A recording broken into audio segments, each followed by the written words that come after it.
Hei, jeg heter Steffen, og i dag skal jeg snakke om På vei grammatikk, kapittel 5. Substantiv i bestemt form. Men først et par ord om ressurser.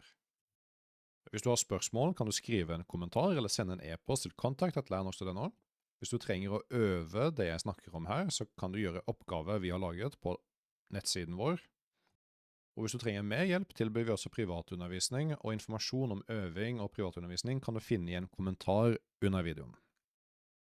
Og så, bestemte substantiv. Tidligere, i kapittel 3, lærte vi om ubestemt entall og flertall, og det vi skal lære nå er bestemt entall og flertall.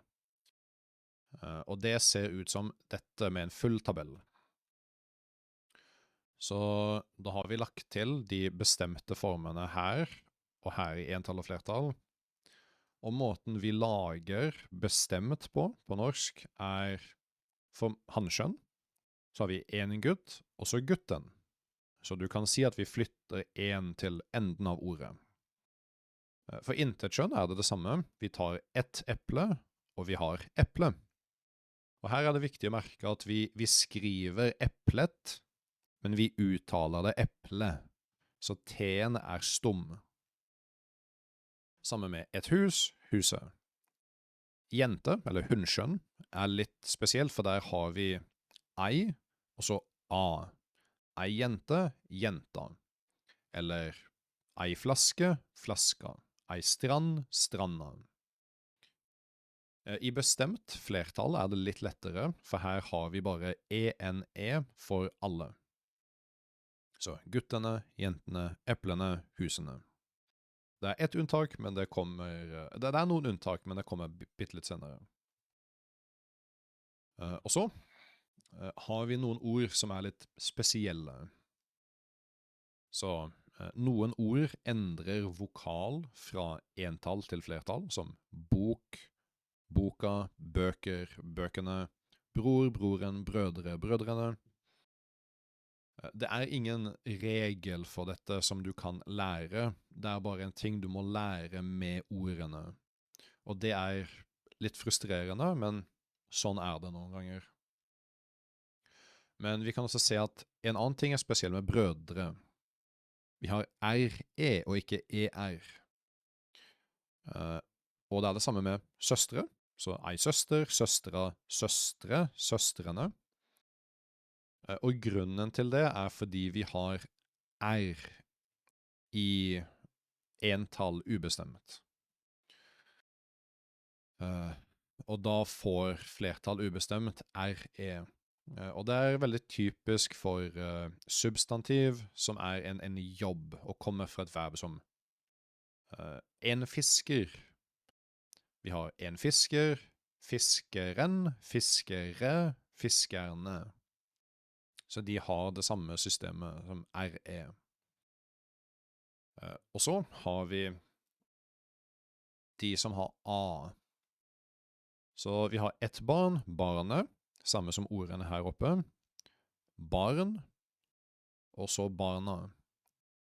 Grunnen til at barna har A, er fordi det er et intetkjønnsord, og det er vanlig å bruke A-form. Teknisk sett kan alle intetkjønnsord, et eple og et hus, ha A i flertall bestemt, som vi kan si epla og husa, men det er ikke vanlig. Det er typisk at de bruker ene. Barna kan også være barnene, men det er typisk at vi bruker barna. Og det er også en ting du bare kan lære etter hvert som du lærer ordene. Men det er ikke ukorrekt å skrive barnene. Og så kan vi spørre oss, skal vi bruke ubestemt? En gutt eller gutter? Skal vi si, jeg har en bil, eller jeg har bilen? Ubestemt er generelt, eller ukjent, og bestemt form er spesifikt eller kjent. Det er en veldig enkel regel, men det kan hjelpe litt.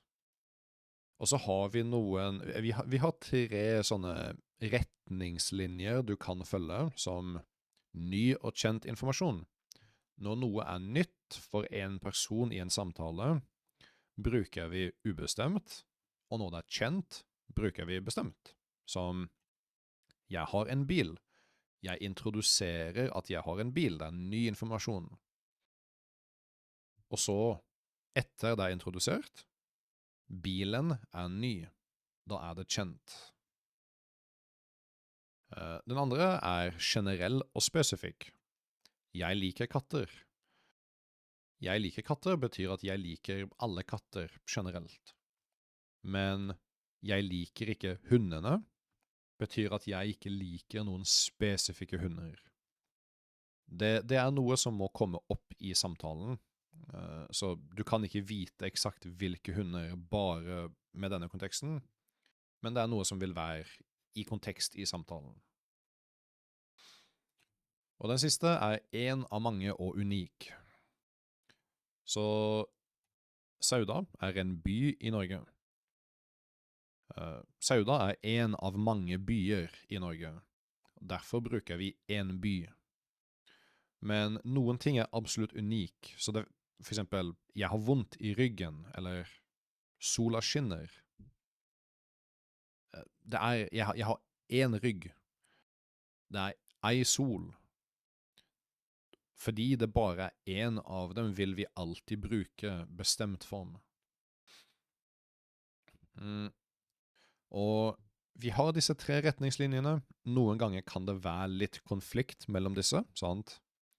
Og generelt vil unik være viktigere enn de andre, og spesifikk kan være mer viktig enn ny informasjon. Men igjen, det er generelle retningslinjer du kan prøve å følge, og se om det hjelper litt på veien. Og det var alt for bestemte substantiv. Og igjen, hvis du har noen spørsmål, bare skriv en kommentar eller e-post til kontakt@lærernorsk.no. Hvis du trenger å øve, har vi ressurser for det.